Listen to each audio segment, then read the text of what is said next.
Face yoga এত trending এ আছে, এই বিষয়টা নিয়ে মানুষের মনে এত প্রশ্ন। ফেস যোগা কিভাবে হেল্প করে? যদি দেখা যায় কারোর ডাবল চিন রয়েছে, সেই ক্ষেত্রে তুমি কি ডাবল চিন ফেস যোগার মাধ্যমে কমাতে পারো? আনসার হচ্ছে হ্যাঁ, পারো।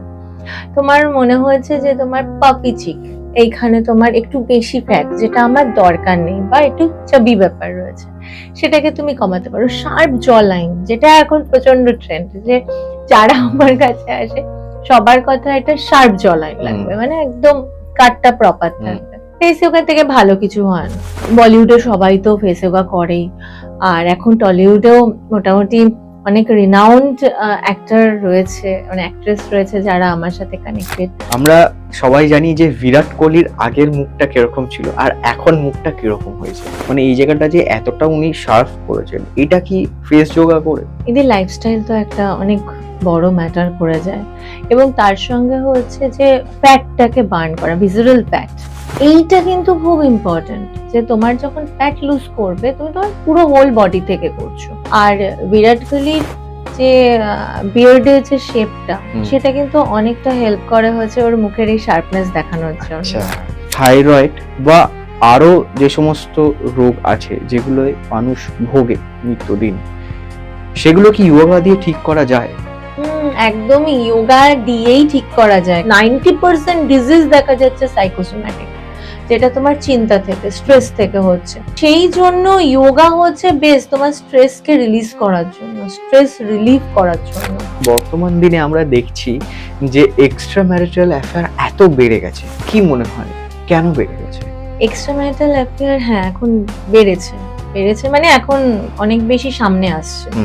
একটা খুব বড় কারণ হচ্ছে লনলিনেস, একাকিত্ব, না বোঝা, আন্ডারস্ট্যান্ডিং। তারপরে বলা যেতে পারে ইনসিকিউরিটি, পজেসিভনেস। দেখবে ওভার পজেসিভনেস না কখনোই ভালো না।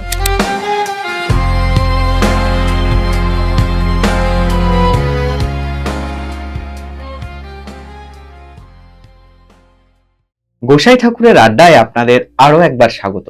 আপনারা জানেন গোসাই ঠাকুর প্রত্যেক সপ্তাহে নতুন নতুন অতিথির সাথে নতুন নতুন বিষয় নিয়ে আসে আপনাদের সামনে। আজকে গোসাই ঠাকুর যাকে নিয়ে এসছে আপনাদের সামনে, তিনি একজন লাইফস্টাইল ট্রান্সফর্মার। তবে গোসাই ঠাকুরের আড্ডায় তিনি কিন্তু প্রথমবার একেবারেই নয়। তার ভিডিও আপনারা আগে দেখেছেন, হয়তো অনেকদিন আগে দেখেছেন বলে মনে করতে পারছেন না। গোসাই ঠাকুরের আড্ডায় আরো একবার লাইফস্টাইল ট্রান্সফর্মার ভার্বি দাস। থ্যাংক ইউ আমাকে আবার ইনভাইট করার জন্য। কেমন আছো? এতদিন পর এসে কেমন লাগছে? খুব ভালো লাগছে, আর আগেরবারও ভীষণ ভালো লেগেছিল। এটা একদম মনে হয় না যে একটা পডকাস্ট করছি, এটা পুরো মনে হয় একটা আড্ডা হচ্ছে। এটা খুব ভালো লাগে। সবার প্রথম যেটা জিজ্ঞাসা করব তোমাকে, সেটা হচ্ছে ফেস যোগা এত ট্রেন্ডিং এ আছে, এই বিষয়টা নিয়ে মানুষের মনে এত প্রশ্ন। তুমি যদি আমাদের একটুখানি ডিটেলসে বলো যে ফেস যোগা কিভাবে হেল্প করে। ফেস যোগা, দেখো, এটা সম্পূর্ণভাবে আমরা তো প্রত্যেকেই চাই সুন্দর থাকতে বা সুন্দর দেখাতে বা নিজের বয়সকে কম দেখাতে, তো অনেকেই চাই। সেই ক্ষেত্রে ফেস যোগা করতেই হবে তোমার লাইফস্টাইলকে প্রপার রাখতে, এবং তোমার মানে তুমি রোজ কি খাচ্ছ, কিভাবে থাকছো, কিভাবে মেনটেন করছো নিজেকে, তোমার কতক্ষণ ঘুমানো, কতটা জল খাওয়া, নিজেকে হাইড্রেট রাখা, এক্সারসাইজ করা, ফুড হ্যাবিট কি রয়েছে, চিন্তা ভাবনায় কি রয়েছে, স্ট্রেস কতটা নিচ্ছ, এগুলো যেমন ইম্পর্টেন্ট, সেরকম ইম্পর্টেন্ট হচ্ছে তোমার ফেস যোগা করা। মানে তোমার যদি দেখা যায় কারোর ডাবল চিন রয়েছে, সেই ক্ষেত্রে তুমি কি ডাবল চিন ফেস যোগার মাধ্যমে কমাতে পারো? আনসার হচ্ছে হ্যাঁ, পারো। তোমার মনে হয়েছে যে তোমার পাপি চিক, এইখানে তোমার একটু বেশি ফ্যাট, যেটা আমার দরকার নেই, বা একটু চাবি ব্যাপার রয়েছে, সেটাকে তুমি কমাতে পারো। শার্প জ লাইন, যেটা এখন প্রচন্ড ট্রেন্ড, যে যারা আমার কাছে আসে সবার কথা এটা শার্প জ লাইন লাগবে, মানে একদম কাটটা প্রপার থাকবে। ফেস যোগা থেকে ভালো কিছু হয় না। তোমার আমাদের দেখবে কিছু পয়েন্ট আছে ফেসের, সেই জায়গাগুলো এজটা বেশি আসে। চোখ, smile line, nasal point, forehead, আর প্ল্যাটিসমা মাসল তো বলছি না, ওটার কথা পরে বলবো। তো এই যে এই জায়গাগুলো, এগুলো ভীষণ ছোট ছোট মাসল, যার কাজ অনেকটা, মানে কোনোটা হচ্ছে ওভার অ্যাক্টিভ, কোনোটা আবার হচ্ছে অতটা অ্যাক্টিভ না। তো ফেস যোগা কি করে, যেটা ওভার অ্যাক্টিভ মাসেল, যেটাতে স্ট্রেস খুব বেশি, সেটার স্ট্রেস রিডিউস করছে, আর যেটার অ্যাক্টিভনেস অতটা নয় সেটাকে অ্যাক্টিভ করছে। তো এই জন্য ফেস যোগার রেজাল্ট এতটা ভালো। মানে বলিউডে সবাই তো ফেস যোগা করেই, আর এখন টলিউডেও মোটামুটি অনেক রিনাউন্ড অ্যাক্টর রয়েছে, মানে অ্যাক্ট্রেস রয়েছে যারা আমার সাথে কানেক্টেড। তো তারা রেজাল্ট পাচ্ছে উইদিন 3 মান্থস, তারা রেজাল্ট পাচ্ছে, যেটা কোনো রকম ইনজেক্টেড বা বোটক্স বা ফিলার এগুলো ইউজ না করে রেজাল্ট পাচ্ছে, শুধু লাইফস্টাইল। খুব মানে একটু যদি আমরা লাইফস্টাইলের দিকে কনসেন্ট্রেট করি আর অ্যাটলিস্ট 10 মিনিট যদি ফেস যোগা করি, তোমার কিন্তু ফেসের যে কাটিংটা রয়েছে বা তোমার যে চাওয়া যে আমার ফেসটা ঠিক এরকম দেখতে হবে বা এরকম ভাবে চাই, সেটা কিন্তু তুমি পেয়ে যাবে। মানে এটা পসিবল, একদম পসিবল। এবং গ্লো বাড়বে, তারপরে টেনাসিটি বাড়ছে, মাসেলের যে ইলাস্টিসিটি যেটা কমে যাচ্ছে সেটাকে তুমি বাড়াতে পারছো। কোলাজেন যেটা ভীষণ ইম্পর্টেন্ট, সেটা তোমার ফেস যোগার মাধ্যমে বাড়ানো সম্ভব। হ্যাঁ, তার সাথে কোলাজেন সাপ্লিমেন্ট নেওয়া বা খাবার খাওয়া, যেগুলো দেখা যে ঘুমানো ঠিকঠাক ভাবে হচ্ছে কিনা, কারণ একটা বয়সের পর থেকে কোলাজেনের যে প্রোডাকশন সেটা আমাদের কমতে থাকে। তো এমন কিছু করা, এমন ভাবে অ্যান্টিঅক্সিডেন্ট নেওয়া, ভিটামিন সি নেওয়া, যেখানটায় তোমার স্কিনকে রিজুভিনেট করছে। তো ওই জন্য একজন এক্সপার্ট দরকার, যেখানে গিয়ে তুমি তোমার কি দরকার, তোমার স্কিনে কি দরকার, তোমার অ্যাকচুয়ালি কতটা ভিটামিন তোমার শরীর অ্যাবজর্ব করছে বা করছে না, বা তোমার কোলাজেনকে কতটা প্রোডাকশন বাড়াতে হবে, এইগুলোর জন্য কিন্তু ওই আমাদের ফেস যোগা করা বা একজন এক্সপার্টের কাছে পরামর্শ নিয়ে করা, এগুলো খুব ইম্পর্টেন্ট। আচ্ছা, তুমি তো এত সেলিব্রিটি ডিল করো, তোমার কি মনে হয় যে কেন হঠাৎ করে এতটা ট্রেন্ডে উঠলো ফেস যোগা? তার কারণ কি বলতো, দেখো বোটক্স তো আমরা অনেক আগে থেকেই শুনি, যে যখন আমরা জানতামও না যে বোটক্সটা কি, যে বোটক্স করায় সেলিব্রিটিরা এবং অনেক কিছুই করায়, কিন্তু তাতে দেখবে তুমি ফেসের যে কাটিংটা সেটা চেঞ্জ হয়ে যায়। অনেকেই এখন এই চিনটাকে বাড়ানোর জন্য এমন ভাবে ইনজেক্ট করা হয় যেখানে চিনটা ঝুলে যাচ্ছে এবং অনেকটা সেটা শ্যাগি হয়ে গিয়ে গলার নেকের দিকেও চলে যাচ্ছে। তুমি ফরেনের বেশ কয়েকজন রয়েছে, নাম বলছি না, তাদের এরকম হয়েছে। এবং তুমি ফিলার নিচ্ছ তোমার এই চোখের নিচে যাতে গর্ত না হয়ে যাচ্ছে, বা আরো বেশ কিছু জায়গায় একবার ফিলার নেওয়ার পরে আরো কিছুদিন পর আবার নিতে হচ্ছে, এবং তখন এই যে টক্সিকটা তোমার জমে থাকছে, তারপরে আবার ফিলার নিচ্ছ, এবার করতে করতে তোমার ফেসের যে চেঞ্জটা হচ্ছে সেটাকে তুমি আর আনতে পারছো না আগের মতন করে, মানে ন্যাচারালিটিটা চলে যাচ্ছে যে তুমি যেটা নিজে সেটা। আর একজন দিল্লিতে একজন ডার্মাটোলজিস্ট রয়েছেন, তিনি প্রচুর সেলিব্রিটির বোটক্স ফিলার করান। তাকে জিজ্ঞাসা করা যে আপনি কেন করেন না, তো উনি ফার্স্টে হেসেছেন, বলছেন না ম্যাডাম বলতেই হবে, আপনি কেন করেন না। তো উনি উত্তর দিয়েছেন, আফটার 5 years তুমি যে অবস্থায় আমার কাছে এসেছো তার থেকেও খারাপ অবস্থা হবে বোটক্স করার পর বা ফিলার করার পর, মানে আফটার 5 to 6 years। তো মৌনি রয় একটা রিসেন্ট ইন্টারভিউতে বলেছে যে আমার নিজেকে আর আয়নায় দেখতে ভালো লাগে না। তারপর রিমি সেনকে তো মানে সেই মিষ্টি ব্যাপারটা আর এখন একদমই নেই, শুধুমাত্র কি চেঞ্জ হয়ে গেছে। কিন্তু ফেস যোগাতে তো তোমার সেটা হবে না। তোমার রিজুভিনেশন, যেটা তোমার তুমি যে রিজুভিনেট করছো তোমার স্কিনকে, তোমার এজকে, সেটা কিন্তু ন্যাচারালি হচ্ছে পুরোপুরি ভাবে। সেটার উপরে মানে সেটা ভালো হচ্ছে, খারাপ হচ্ছে না, কিন্তু এগুলোর সাইড এফেক্ট মারাত্মক। আর এটা এখন মানুষ না এখন ভীষণ অ্যাওয়ার, মানে মানুষ জানে কেন কি কি করতে হবে। হ্যাঁ, অনেক সময় হয় সময়ের জন্য হয়ে ওঠে না, বা অনেক সময় হয় যে করার ইচ্ছা আছে বাট কিভাবে করব বা কখন করব বা আদৌ কি হবে, বাট তারা জানে, ব্যাপারটা জানে। আজ থেকে আমি যদি বলি 15 বছর আগে, তো ফেস যোগা মানুষ কেন জানতো না, কারণ অ্যাওয়ার ছিল না যে হ্যাঁ এরকম কিছু করা যায়, বা আমরা বাড়িতে বসে খুব কম খরচে করতে পারি। সবার পক্ষে তো এই আর্থিক সামর্থ্যও নেই যে Botox এতটা, করাবে, হ্যাঁ, সেখানে গিয়ে তোমার তো খুব কম খরচে তুমি ফেস ইয়োগাটা করতে পারছো। আচ্ছা, আমার একটা প্রশ্ন আছে এখানে, যেহেতু সেলিব্রিটি নিয়ে আমরা কথা বলছি, আমরা সবাই জানি যে বিরাট কোহলির আগের মুখটা কিরকম ছিল আর এখন মুখটা কিরকম হয়েছে, মানে এই জায়গাটা যে এতটা উনি শার্প করেছেন, এটা কি ফেস যোগা করে? তোমার কি মনে হয়? এদের লাইফস্টাইল তো একটা অনেক বড় ম্যাটার করে যায়, এবং তার সঙ্গে হচ্ছে যে ফ্যাটটাকে বার্ন করা, ভিজারাল ফ্যাট, এইটা কিন্তু খুব ইম্পর্টেন্ট। যে তোমার যখন ফ্যাট লুজ করবে, তুমি তোমার পুরো হোল বডি থেকে করছো। আর বিরাট কোহলির যে বিয়ার্ডের যে শেপটা, সেটা কিন্তু অনেকটা হেল্প করে হচ্ছে ওর মুখের এই শার্পনেস দেখানোর জন্য। আচ্ছা, তো তার সঙ্গে বিরাট কোহলি, আনুষ্কা দুজনেই ফেস যোগা করে, দুজনেই যোগা করে, এবং এদের মানে যেমন বিরাট কোহলির যেটা তোমার আলিবাগে যে ফ্ল্যাটটা, মানে ফ্ল্যাট তো না, বলা ভুল হবে, বাংলো, ওকে এমন ভাবে তৈরি করা যেখানে হচ্ছে তোমার প্রাকৃতিক আলো, মানে সূর্যের আলো ম্যাক্সিমাম ভাবে ঢুকবে যতটা পারা যায়, গাছ ওরকম ভাবে রাখা, ওখানে কোনো স্ক্রিন নেই, এরকম মানে ন্যাচারাল যে কোনো জিনিসকে ইন্ট্রোডিউস করিয়ে ওর মানে বিরাট কোহলির বাড়িকে আরো সুন্দর করা হয়েছে। তো এরা না এই প্রকৃতিটাকে, নেচারের সঙ্গে নিজে একদম মিশে রয়েছে। তো একদমই বোটক্স ফিলার একদমই বিরাট কোহলি ইউজ করে না, আমি আনুষ্কার কথা এখানে বলছি না। তো সেই জায়গা থেকে দেখা যায় যে এরা প্রত্যেকে ভীষণ অ্যাওয়ার কি করতে হবে। আর বিয়ার্ডের শেপ যেটা বললাম, এটা হচ্ছে একটা আলাদাভাবে অর্নামেন্ট। আচ্ছা, আমরা অফ ক্যামেরা একটা প্রোডাক্ট নিয়ে কথা বলছিলাম, তুমি একটা প্রোডাক্ট এনেছো আজকে সঙ্গে করে, এটার ফাংশনটা কি তুমি যদি আমাদের দর্শকদের একটুখানি বলো।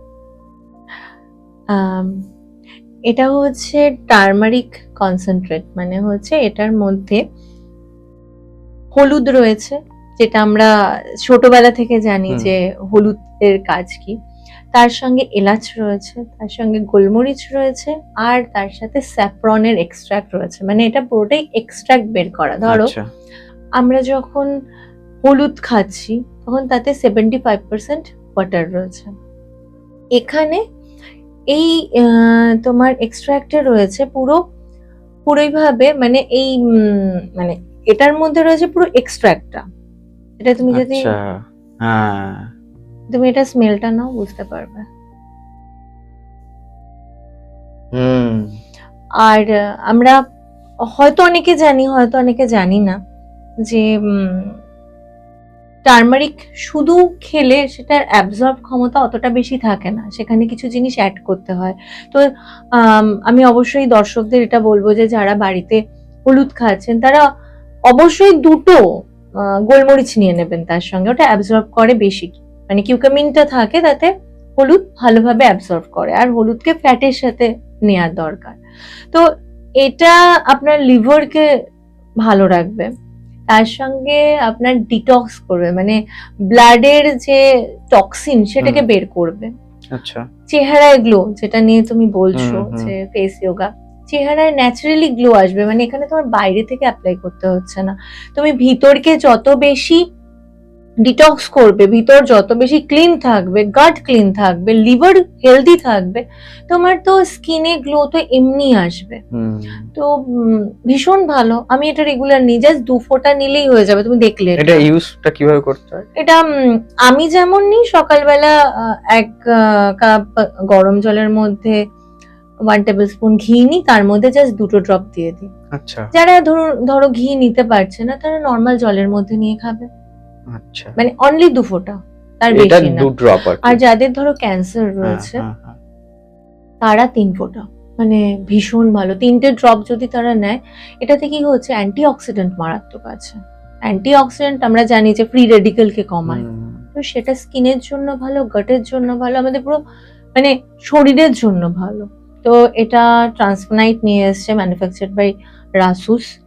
তো এটা ভীষণ ভালো একটা প্রোডাক্ট। তো যারা বাড়িতে এই যে স্যাফরন যে এক্সট্রাক্ট, এটা আমরা পাই না নর্মালি, স্যাফরনের এক্সট্রাক্ট পাওয়া, কি ন্যাচারাল স্যাফরন পাওয়াটাই সম্ভব হয়ে ওঠে না, সেটার এক্সট্রাক্ট রয়েছে, গ্রিন এলাচের এক্সট্রাক্ট রয়েছে। তো এত সুন্দর সুন্দর জিনিসের কম্বিনেশন আছে, তোমার ইনার হেলথকে ভালো রাখবেই। আচ্ছা, আমরা অনেক সময় দেখি অনেকের মুখের পোর্শনটা ঝুলে যায়, এটা কি কোনোভাবে ঠিক করা যায়? হুম, এটা একদম ঠিক করা যায়। এই যে শ্র্যাগিনেস যেটা তুমি বলছো, মুখটা বয়সের হুম। সাথে সাথে ঝুলে হুম। যায় এবং অনেকের হয়তো দেখা যায় যে বয়স মানে যে বয়সে হওয়ার মানে কথা তার বয়সের আগেই আগেই হয়ে হয়ে যাচ্ছে। যায় ব্যাপারটা। তো সেই ক্ষেত্রে আমাদের এই যে এই মাসেলটা, প্ল্যাটিসমা মাসেল খুব ইম্পর্ট্যান্ট। প্ল্যাটিসমা মাসেল যখন লুজ হতে থাকে তখন আমাদের এটা কি করছে, প্ল্যাটিসমা মাসেল আমাদের স্কিনটাকে হোল্ড করে রাখছে। তো সেটা কি করছে, আমাদের যখনই লুজ হচ্ছে বা এর ফাংশনালিটি কমে যাচ্ছে তখন আমার স্কিন উপর থেকে পুরো আস্তে আস্তে শ্র্যাগি হচ্ছে, মানে ঝুলছে। তো সেই ক্ষেত্রে আমি আমার যারা ক্লায়েন্ট রয়েছে বা পেশেন্ট রয়েছে বা যারা আমার কাছে ফেস ওভার করছে, আমি প্রচন্ডভাবে এই জায়গাটার উপরে কনসেন্ট্রেট করি যে যাতে তোমার প্ল্যাটিসমা মাসেল স্ট্রং থাকে এবং তার মানে ফ্লেক্সিবিলিটি খুব ভালো থাকে। যত এই জায়গাটা ভালো থাকবে তত তোমার টান টান থাকবে, মাসেল, ফেসের মাসেল টান টান থাকবে। আরেকটা জিনিস কি, তোমার লিম্ফেটিক ড্রেনেজ, লিম্ফেটিক ড্রেনেজকে ক্লিন করতে হবে আমাদের। মানে মুখের সারা শরীরে প্রচুর লিম্ফেটিক মানে লিম্ফ নোড রয়েছে। তো এই যে লিম্ফ নোড কি করছে, টক্সিনটাকে আমাদের ওইখানটা স্টোর করছে। মুখের পাফিনেস কি হচ্ছে, জমা হতে থাকছে, আমরা ক্লিন করছি না, আমরা ড্রেনেজ ক্লিন করছি না। ড্রেনেজ ক্লিন না হলে কি হবে, জায়গাটাতে তো আস্তে আস্তে জমতে থাকছে ময়লা। তো ঠিক সেম ভাবে আমাদের মুখের আমাদের এই লিম্ফ নোড ক্লিন না হতে হতে সেই ড্রেনেজ জমে যা আমাদের স্কিনের উপরে সেই এফেক্টটা পড়ছে। তো লিম্ফেটিক ড্রেনেজ যদি করে আর প্ল্যাটিসমা মাসেল কে যদি প্রপার রাখা যায়, তার সাথে কিছু পশ্চার যদি করা যায়, আমার কিন্তু খুব বেশি কিছু করতে হয় না। আমি বলছি যে আমাদের দর্শকদেরকে কিছু দেখানো যাবে কিভাবে কি করা যায়? হ্যাঁ, আমি ফার্স্টে বলবো হচ্ছে, আমি একটা আকুপ্রেশার পয়েন্ট বলছি যেটা স্কিন গ্লো করার জন্য, যেটা আমরা সবাই চাই। আমাদের এখানে লিম্ফেটিক ড্রেনেজের মানে লিম্ফ নোড রয়েছে, এইখানের এই পয়েন্টটাতে তোমার একটা আকুপ্রেশার পয়েন্ট, যেটা যদি তুমি প্রেস করো তো তোমার গ্লো বাড়বে। কিরকম করতে হবে, জাস্ট তুমি থাম ইউজ করবে, এখানে দাও, দুটো ফিঙ্গার এখানে ইউজ করো, এই ফার্স্টে তুমি প্রেস করছো, 10 বার করলে, তারপরে সার্কুলার ওয়েতে, সেটা খুব স্লো হাতে, কিরকম আমার এই জায়গাটাকে আমি মেইনলি সার্কুলার ওয়েতে মুভ করাচ্ছি, আর এখানে এই, আচ্ছা, এটা করলে আমার স্কিনের গ্লো বাড়বে। আমার কলার বোন মানে এটা আরেকটা খুব বিউটি পয়েন্ট।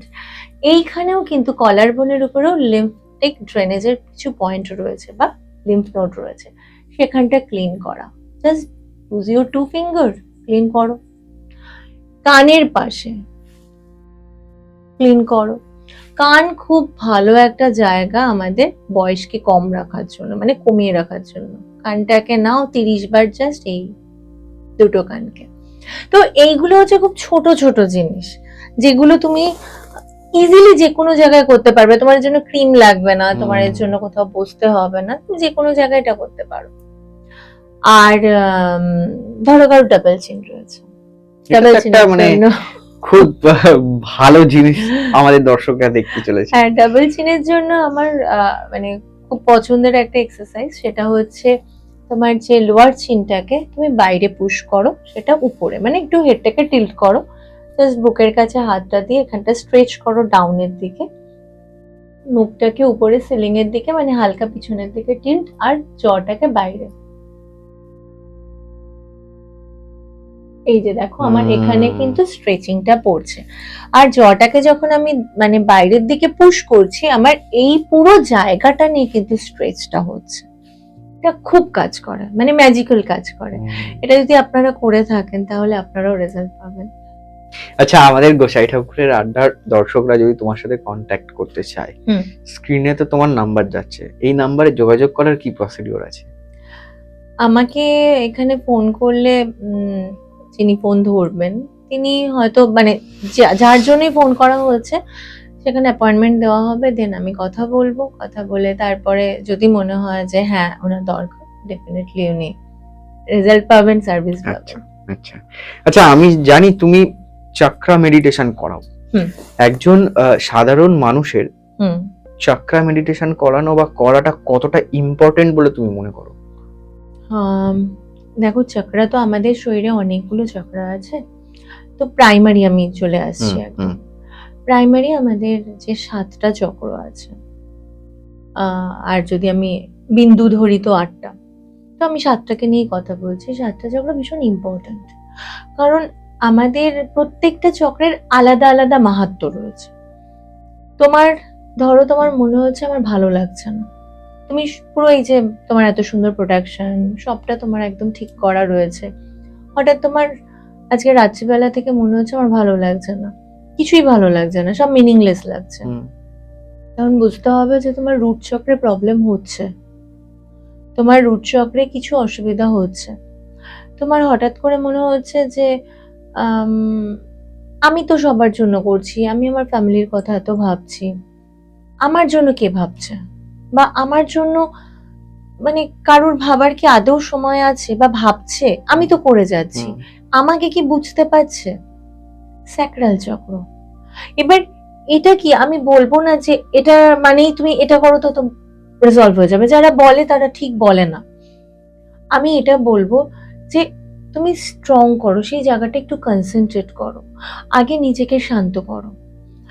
আমার তখন দেখতে হবে এই যে রুট চক্রা, স্যাক্রাল চক্রা, মণিপুরা চক্রা, আমার হার্ট চক্রা, তো বা অনাহতা চক্রা, এই প্রত্যেকটা চক্রের আলাদা করে কিছু বীজ মন্ত্র রয়েছে, কালার রয়েছে, বীজ মন্ত্র রয়েছে, কিছু পশ্চার রয়েছে, যেগুলো আমি করলে তোমার এই যে হঠাৎ করে ইনসিকিউরিটি, যে হঠাৎ করে মনে হচ্ছে আমার ভালো লাগছে না, বা আমি তো করছি, আমার এটা আমি অ্যাচিভ করতে চাই, বাট আদৌ কি হবে?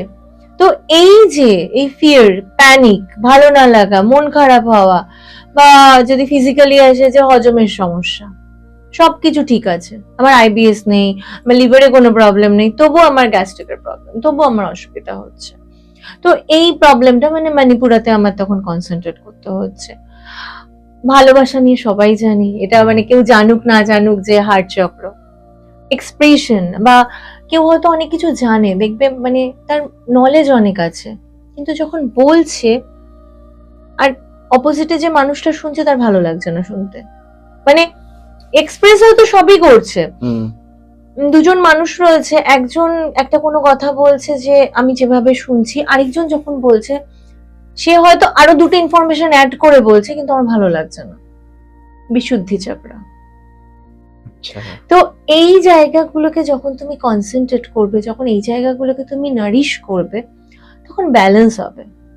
এবং ব্যালেন্সিং ইজ ভেরি ইম্পর্টেন্ট। কারণ আমরা প্রত্যেকটা সময় বিভিন্ন মানুষের সাথে মিশি, আমাদের নেগেটিভ এনার্জি আমরা ইনভোক করছি, পজিটিভ এনার্জি ইনভোক করছি, কিন্তু আমার মধ্যে কোনটা স্টোর হয়ে রয়েছে তো আমি জানি না। তো ওই জন্য ব্যালেন্সিং, চক্রা ব্যালেন্সিং সবার খুব করা দরকার, মানে সবার করা দরকার। কারণ নিজেকে ভালো রাখা, আর নিজে ভালো থাকা মানে আমার চারপাশ ভালো থাকবে। আচ্ছা, তুমি এত মানুষের সাথে মেশো, এত তোমার ক্লায়েন্ট আছে, একটা প্রশ্ন তোমাকে আমার ভীষণ করতে ইচ্ছা করছে, সেটা হচ্ছে বর্তমান দিনে আমরা দেখছি যে এক্সট্রা ম্যারিটাল অ্যাফেয়ার এত বেড়ে গেছে। তোমার কি মনে হয় কেন বেড়ে গেছে? এক্সট্রা ম্যারিটাল অ্যাফেয়ার, হ্যাঁ এখন বেড়েছে, মানে এখন অনেক বেশি সামনে আসছে। একটা খুব বড় কারণ হচ্ছে লনলিনেস, একাকিত্ব, না বোঝা, আন্ডারস্ট্যান্ডিং। মানে এটা আরেকটা যে আগে তো বুঝতো, হয়তো লাভ ম্যারেজ করেই বিয়ে হয়েছে সব, তখন তো টাইমটা অনেক বেশি ছিল, অনেক বেশি আন্ডারস্ট্যান্ডিং ছিল। আন্ডারস্ট্যান্ডিং কি হিসাবে, যে তুমি খেয়েছো, তুমি এটা করেছো, ওর এটা অসুবিধা হচ্ছে, ওর এটা খারাপ লাগছে, কিন্তু একটা সময় পরে দেখা যাচ্ছে যে এইগুলো আর খুব একটা ম্যাটার করছে না। সেইখান থেকে খারাপ লাগা, সেইখান থেকে চলে আসছে আরো পরপর সিনারিও গুলো তৈরি হচ্ছে। সেখানে আরেকজন যখন থার্ড পার্সন এসে জিজ্ঞাসা করছে সেই সেম কোশ্চেনটাই, যে তোমার কি শরীরটা ভালো লাগছে না, বা তুমি কি আজকে ব্রেকফাস্টটা নিয়েছো, তখন সেই অ্যাটাচমেন্টটা ফিল করছে। এটা তারপরে বলা যেতে পারে ইনসিকিউরিটি, পজেসিভনেস, দেখবে ওভার পজেসিভনেস না কখনোই ভালো না। মানে তুমি যদি এরকম হাতের মধ্যে বালি নাও, বালিটাকে মুঠ করে রাখো, বালি কিন্তু বেরিয়ে যায় হাতের ফাঁকা থেকে। আবার তুমি যদি এরম করে দাও তাহলেও বালিটা পড়ে যায়। বালি তোমার এমন ভাবেই রাখতে হবে যেটা বালি পড়বে না। তোমাকে রিলেশনশিপটাও এরকম ভীষণ ফুরফুরে। তুমি যখন, আমি যদি বলি যে আমি একজনকে ভালোবাসি, সেটা আমার আমি বিয়ে করলাম কি বিয়ের আগে, মানে প্রেম করছি, যেটাই হোক না কেন, সেই রিলেশনশিপটাকে না রাখতে হবে খুব আলতো করে। যখনই তুমি সেটার উপরে জোর দেবে সেটা সেই বেরিয়ে যাওয়ার মতন হয়। আর আরেকটা জায়গা, সেটা এখন আমি দেখছি যে ফ্রড কেস অনেক আসছে আমার কাছে।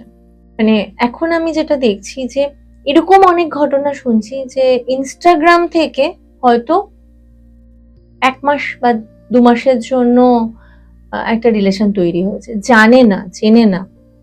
হয়েছে এরকম ঘটনা। মানে আমার কাছে এটা লাস্ট একটা, তোমাকে কাউন্সিলিং এর কথাই বলছি, আমার কাছে যখন এসে খুব খারাপ অবস্থা মেয়েটির, তো সেখান থেকে ইনস্টাগ্রাম থেকে এসেছে এবং মেসেজেই সবকিছু, প্রোফাইল এমন ভাবে তৈরি করা, সেই প্রোফাইলটা দেখে তুমি বুঝতে পারবে না যে সেই মানুষটির এটা জাস্ট একটা টাইম পাস করা, এবং সেটাও কিন্তু বিবাহিত মহিলা।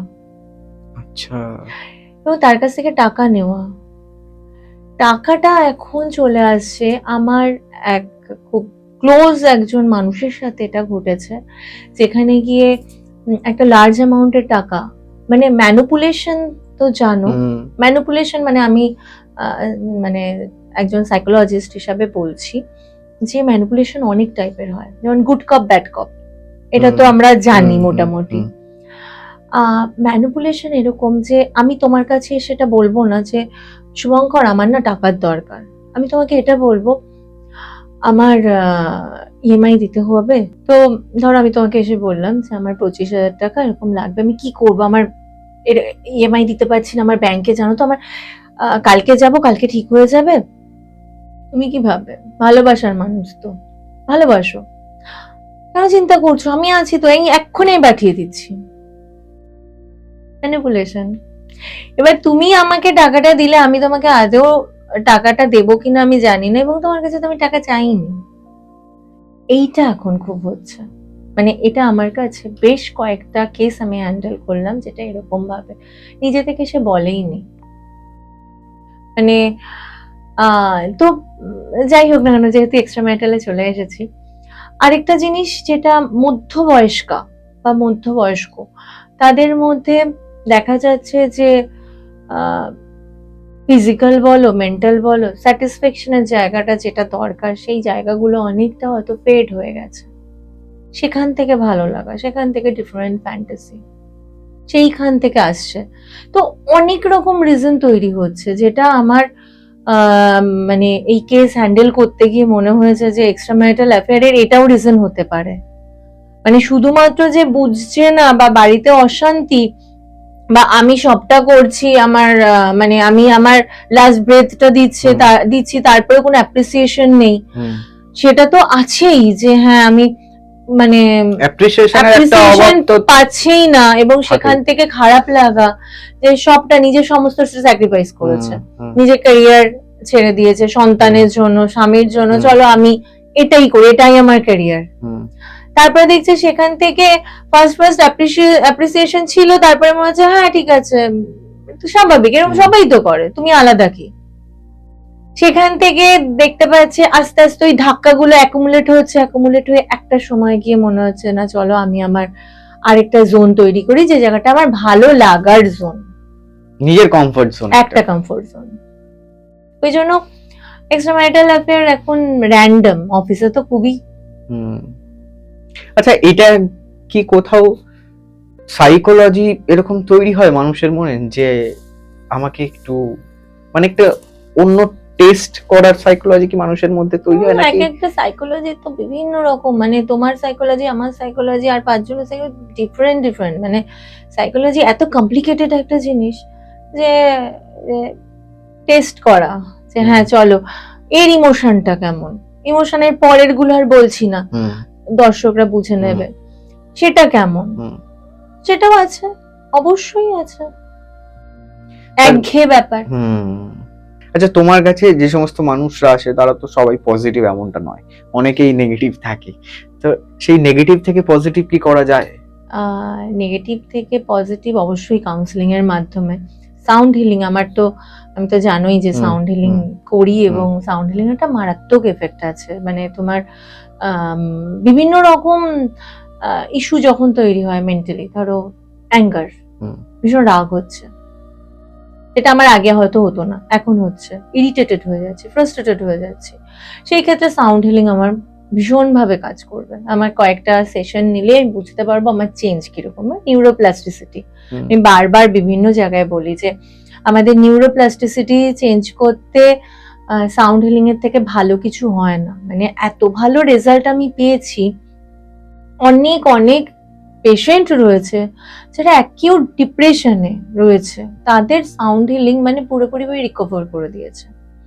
তো এটা অবশ্যই কাউন্সিলিং, তারপর এনএলপি, কিছুটা বলতে পারো হিপনোথেরাপির আমি হেল্প নিই এই ক্ষেত্রে, যখন দেখি আমি পেশেন্টের কন্ডিশন সত্যি অ্যাকিউট। আর কারোর ক্ষেত্রে আমি বলেই করি যে আমি তোমাকে আরেকটা ট্রান্সে নিয়ে যাব, তো তুমি ফিল করো। তো সেই মানে প্রত্যেকটা কম্বাইন করে যখন তাকে প্রোভাইড করা হয় সেই ট্রিটমেন্টটা, এটা এফেক্ট করে। আচ্ছা, তুমি যখন এত নেগেটিভ জিনিসপত্র শোনো, তো সেই নেগেটিভিটি তো তোমার উপরে ইম্প্যাক্ট ফেলে, সেটাকে তুমি কিভাবে মেনটেন করো? এটা খুব ভালো প্রশ্ন। ধরো তুমি বেরিয়েছো, কলকাতার বিভিন্ন জায়গায় গেছো কাজের সূত্রে, এবার সেখানে তো তোমার গায়ে ধুলো লাগছে তো, তুমি বাড়িতে এসে তুমি ফ্রেশ তো হবে, স্নান করবে বা গায়ের ধুলোটা ঝাড়বে, যেভাবেই হোক না কেন, শ্যাম্পু করবে মাথার ধুলোটা ঝাড়ার জন্য। তো আমাদের মনের মধ্যেও তো ধুলো লাগে। ধুলোটা কি? ধুলোটা হচ্ছে যে তুমি বিভিন্ন মানুষের সাথে কথা বলছো, প্রত্যেকে কেউ তোমাকে খুব অ্যাপ্রিসিয়েশন করলো বা খুব ভালো কাজ করছিস, কেউ তোমাকে এসে বললো তোর এটা করছিস, তুই তো আরো অনেক কিছু করতে পারতিস, শেষমেশ কিছু করতে পারলি না, এটা করছিস। তো এই যে নেগেটিভ একটা কথা, একটা ছোট্ট জিনিস তোমাকে এফেক্ট করবে, তার ভিতরটাই কিন্তু ওই কথাটা থেকে গেল। এবার সেটাকে তো আমাকে তো বের করতে হবে। আমি একটা ছোট্ট স্টোরি বলছি। একটা লিজার্ড, যেটা গুইসাপ আমরা বলি না, ওটা কি লিজার্ড বলে? গোসাপ, হ্যাঁ। ওটা এই যে বড় যেগুলো, এটা সত্যি স্টোরিটা বলছি শোনো। গোসাপ একটা বাফেলো, মানে বড় একটা ধরো মহিষকে একদম টাইনি উন্ডেড, একটা হালকা ভাবে টাচ করলো জিভ থেকে। ও বাফেলোটা কি করলো, ওখান থেকে চলে গেল। চেস করতে কিন্তু গোসাপটা যাচ্ছে না, ওখানেই ওয়েট করছে। তারপরে ও আবার জল খেতে, মানে ধরো কোনো জল খাওয়ার জায়গা বা যে কোনো জায়গায়, এবার আবার ও ওখানে আসবে নিজে থেকেই, এবং আবার ও ওই ছোট্ট ভাবে একটুখানি টাচ করে দিল। এবং দেখতে দেখতে 2-3 দিন পরে বাফেলোটা আস্তে আস্তে অসুস্থ হবে। অসুস্থ হবার পরে ওখানে শুয়ে পড়বে, এবং গোসাপ কিন্তু যাচ্ছে না ওর কাছে, গোসাপ ওখানেই রয়েছে, এবং ধীরে ধীরে ও মারা যাচ্ছে উইদাউট ট্রিটমেন্ট। কারণ কোনো ট্রিটমেন্ট হয়নি, খুব ছোট্ট একটা ক্ষত যেটা আমরা বুঝতেও পারছি না। যখন মারা যাওয়ার পরে আরাম করে গোসাপ সেটা পুরো ভক্ষণ করলো, করে তারপরে চলে গেল। এটা একটা মেটাফোর, আমি যেটা বললাম যে এরকম নেগেটিভ এনার্জি কি করছে, নেগেটিভ এনার্জি তোমার টাচ করে যাচ্ছে, তুমি কি করছো, তুমি বারবার মানে ওই ঘুরছো ফিরছো ওই নেগেটিভ এনার্জির কাছেই আসছো। কি নেগেটিভ এনার্জিটা তোমার ভিতরে যেটা রয়েছে, অলরেডি ভিতরে রয়েছে। গোসাপটা এখানটা কি, গোসাপটা হচ্ছে সেই নেগেটিভ এনার্জিটা যেটা আমার ভিতরে অলরেডি বিষটা দিয়ে দেওয়া হয়েছে। যে যদি আমাকে এখন কেউ বলে যে তুই এটা না করে এটা করছিস, আমার তো খারাপ লাগা ওটা, বা জানিস তোর সম্পর্কে এরকম দুটো কথা আমি শুনলাম, ওটা আমার খারাপ লাগা। তো আমি দিনের শেষে একবারের জন্য হলেও ওই জায়গাটা একবার ছুঁয়ে যাচ্ছি, যতবার ছুঁচ্ছি অসুস্থ হচ্ছি, যতবার ছুঁচ্ছি অসুস্থ হচ্ছি, একটা সময় আমি পুরোপুরি ভাবে অসুস্থ হয়ে পড়লাম। তো এই জিনিসটাই হচ্ছে ওরা কি একটা আভা মণ্ডল। দেখবে ভগবানের চারপাশে দেখো না যে একটা আভা তৈরি থাকে, যে কোনো কিছু তোমার চারপাশেও একটা আভা রয়েছে, এটা আমরা খালি চোখে দেখতে পাচ্ছি না, কিন্তু এটা দেখার উপায় আছে। তো এই আভা মণ্ডলে যত রকম ডাস্ট বা নেগেটিভ এনার্জি আসবে, তত সেগুলো আস্তে আস্তে করে ছোট হতে থাকবে। যদি আমি বলি অরা কি, যেটা কোশ্চেন, খুব ইম্পর্টেন্ট কোশ্চেন, যে 12টা লেয়ার আছে, 8টা লেয়ার পর্যন্ত একটা ছোট ঘরের মতন, 9, 10 আর একটু বড় ঘর 11, 12 একদম সার্কেল। এর মধ্যে যে 9 আর 10 নাম্বার আছে সেটা ওভাল সাইজের, তোমার চারপাশের মধ্যেই পড়ছে। আগেকার দিনের কোনো সেন্ট বা সন্ন্যাসী যখন গ্রামে আসতো, তার আভা অনেক দূর থেকে বোঝা যেত। গৌতম বুদ্ধ ঢুকছেন, তো এই এই এই খবরটা কিন্তু অনেক আগে থেকে পাওয়া যেত। কি করে পাওয়া যেত? না মোবাইল, না কোনো কিছু, তার একটা আভা চলে আসে। তো সেম ভাবে যখন আমি ধরো ডিল করছি কোনো নেগেটিভ কারোর সাথে, আমার তো এই রেজোনেন্সটা অবশ্যই আমার ভিতরে আসছে, যে কি হবে বা এই হয়েছে, আমি তখন ঢুকছি, তুমি ঠিক হয়ে যাও, বা ওই নেগেটিভ এনার্জিটা আমি নিচ্ছি। তো নিজেকে ক্লিন করাটা খুব দরকার, নিজেকে সেই স্নান করানোর মতন, নিজেকে পরিষ্কার করার মতন। ওরাও তাই, তুমি যত সুন্দরভাবে ক্লিন করবে তত সুন্দর থাকবে। আর একটা উদাহরণ দিই, ভাল লাগবে। সেটা হচ্ছে, তুমি একটা সোনার বাড়ি বানালে, ঠিক আছে, বাড়ির বাইরে কোনো তুমি গার্ড রাখলে না। এবার আমি আরো 5 জন, আরে সোনার বাড়ি বানিয়েছে শুভঙ্কর, চলো ওখান থেকে একটুখানি নিয়ে নি, আর একটুখানি নিয়ে নি, গার্ড নেই তো কে আটকাবে আমাকে?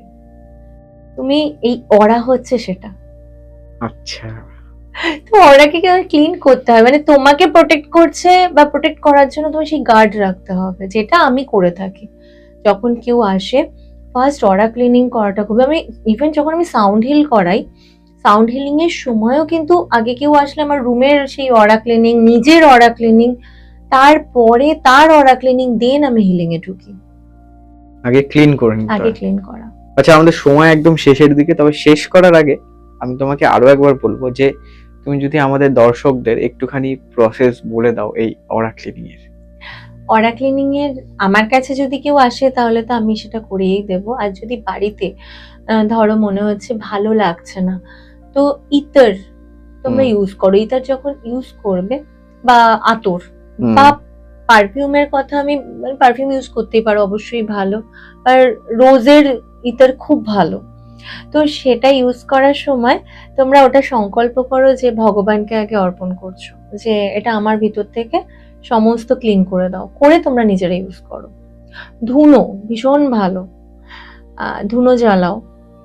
নুন জল দিয়ে স্নান করা, এটা খুব ভালো, নুন জল দিয়ে স্নান করো। বৃহস্পতি শুক্রবার দিন নুন জল আর অল্প হলুদ জলে মিশিয়ে যদি স্নান করা যায়, সেটা ভীষণ ভালো।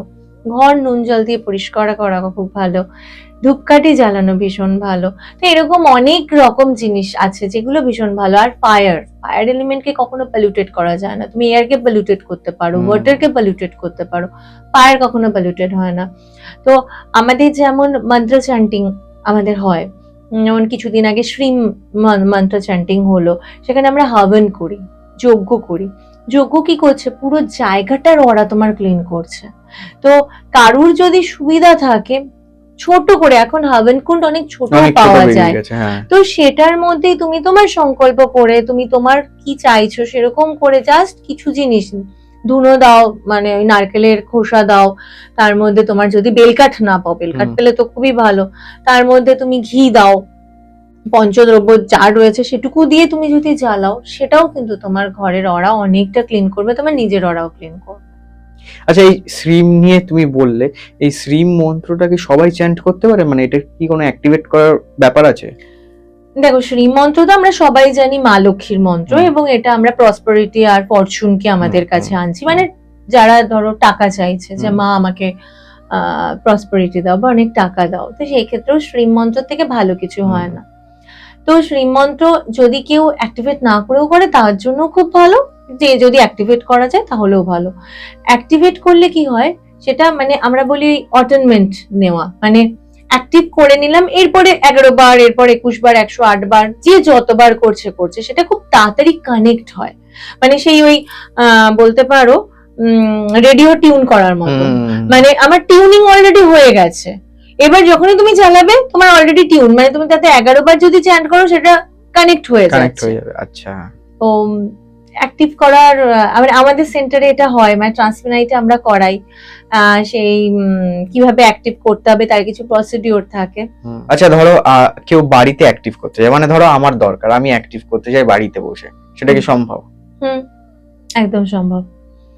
তুমি ফার্স্টে ধরো একটা পেপার নেবে, আর তুমি খুব ভালো হয় যদি ইয়েলো কালারের একটা পেপার নাও আর একটা রেড কালার নাও, রেড না পেলে গ্রিন, ব্ল্যাক নিও না। নিয়ে তুমি শ্রিম একবার লিখবে, ইংলিশে লিখতে পারো, তুমি সংস্কৃতেও লিখতে পারো। লিখলে আর 3 বার শ্রিম চ্যান্ট করবে, মানে শ্রিম লিখলাম, শ্রিম শ্রিম শ্রিম, আবার শ্রিম লিখলাম, শ্রিম শ্রিম শ্রিম। এইভাবে 108 বার তুমি যদি এটাকে করতে পারো, মানে 108 বার লিখলে এবং 3 বার করে বললে, তোমার অ্যাক্টিভেশন কমপ্লিট। এবং তারপরে যখন তুমি শ্রিম চ্যান্ট করছো, তার পরের দিন থেকে তোমার অলরেডি তুমি কানেক্টেড হয়ে রয়েছো। তো এইটা খুব ইজি ওয়ে। আরেকটা জিনিস যেটা এটা করার সময় তুমি ওই রোজ, মা লক্ষ্মীর ভীষণ পছন্দের একটা গন্ধ, স্মেল, যে রোজ ইতর নিলে এখানটায় এই ভেনাসের, আমার ভেনাস মাউন্টে লাগালে, লাগিয়ে পুরো শরীরে একদম সেটা স্প্রেড করলে, করে তুমি এই শ্রিমটা চ্যান্ট করা শুরু করলে, যেটা আমি বললাম, মারাত্মক ভাবে কাজ করবে। আচ্ছা, একটা জিনিস আজকের আড্ডায় মিস করে গেছি, সেটা হচ্ছে যোগা থেরাপি। থাইরয়েড বা আরো যে সমস্ত রোগ আছে যেগুলোয় মানুষ ভোগে নিত্যদিন, সেগুলো কি যোগা দিয়ে ঠিক করা যায়? একদমই যোগা দিয়েই ঠিক করা যায়, কারণ এখন ডাক্তার এটাই বলছে, মানে ডাক্তার এআইজির ডাক্তার আমার এক পেশেন্টকে মানে বলে দিয়েছে, মানে লেখা আছে যোগা করতে হবে। ধরো এখন তো নার্ভের প্রবলেমটা খুব একটা কমন, যে স্ট্রেস, অ্যাংজাইটি, সেখান থেকে নার্ভের প্রবলেম, গাট হেলথ ভালো থাকছে না, পেটের প্রবলেম হচ্ছে, অ্যাসিডিটি হচ্ছে। এবং এইটা দেখা গেছে যে সাইকোসোম্যাটিক, মানে ম্যাক্সিমাম ধরো 90% ডিজিজ দেখা যাচ্ছে সাইকোসোম্যাটিক, যেটা তোমার চিন্তা থেকে, স্ট্রেস থেকে হচ্ছে। তো সেই জন্য যোগা হচ্ছে বেস্ট তোমার স্ট্রেসকে রিলিজ করার জন্য, স্ট্রেস রিলিভ করার জন্য। Thyroid lifestyle disorder, diabetes lifestyle disorder. এবার যদি তুমি বলো ব্যথা, যেটা বললে যে সাইটিকা আমি ধরে নিলাম, বা ব্যাক পেন, সেখানে তোমার কিছু খুব ইজি এক্সারসাইজ রয়েছে, সেটা যে আমার কাছে এসেই করতে হবে তা নয়। অনলাইনেও যদি কেউ বলে আমি তাকেও দেখিয়ে দিতে পারি। 1 মাস যদি করে, তার ব্যাক পেন থেকে কিন্তু সে রিলিফ পাবে। আচ্ছা, তোমার ধরো ডায়াবেটিস রয়েছে, খুব ইজি একটা টেকনিক, খাবার পরে হিল অ্যান্ড টো, একবার মানে পায়ের পাতাটাকে উঁচু করো, একবার টোটাকে উঁচু করো, মানে পায়ের পাতা এইভাবে যদি তুমি 15টা থেকে 20টা স্টেপ নাও, তোমার কিন্তু মানে সেই ইনসুলিন স্পাইক কমে যাবে। আচ্ছা, থাইরয়েডের জন্য আমি বলবো সিংহাসন খুব ভালো, এটা আপনারাও করতে পারেন। সিংহাসন ইউটিউবে পেয়ে যাবে কিরকম ভাবে করতে হয়, নাহলে আমাকে কন্ট্যাক্ট করলে আমি তো বলেই দেবো। তার সঙ্গে আমাদের এই যে থাইরয়েড গ্ল্যান্ডটা, এটাকে মাসাজ করা খুব ভালো দরকার। যে কোনো তেল নাও, খুব ভালো হয় যদি বাদাম তেল নেওয়া যায়, বা আখরোট তেল যেটা বলা হয়, ওয়ালনাট অয়েল, ওটা নিলে, তিল তেল নিলে, বা ঘানি সর্ষের তেল একটু গরম করলে হাতে, কিংবা হালকা গরম করলে করে, এটা অলিভ অয়েল নয়, হ্যাঁ, এখানে অলিভ অয়েল একদমই দরকার নেই, জাস্ট গলায় মাসাজ করা ভীষণ ভালো। তুমি আমাকে ফার্স্টে একটা কোশ্চেন করেছিলে চক্র নিয়ে, তো এই জায়গাটা হচ্ছে বিশুদ্ধি চক্র। তো হাম চ্যান্টিং খুব ভালো, যাদের থাইরয়েডের প্রবলেম আছে তারা হাম চ্যান্টিং করুন, খুব ভালো এফেক্ট পাবেন। আর সিংহাসন করার পরে জাস্ট গলা হালকা করে মাসাজ করা, এটা ভীষণ ভালো কাজ করে।